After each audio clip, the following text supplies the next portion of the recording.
The whole world is an art gallery when you're mindful.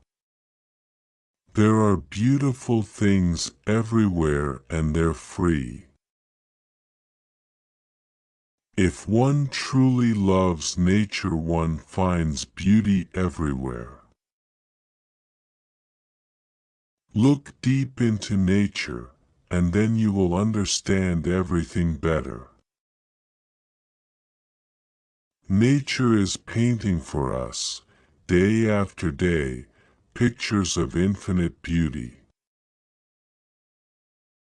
In all things of nature there is something of the marvelous.